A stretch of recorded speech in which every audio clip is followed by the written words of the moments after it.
Hello everyone, my name is Charmi Sen and I'm from Udaipur, and I had just come in over here after my competition that there was the WorldSkills Finland Special Edition 2022 in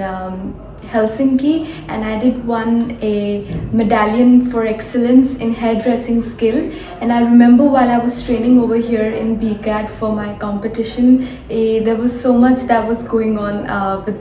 all the tensions, and it was a peak time, and that's when I got in touch with Colonel Debu for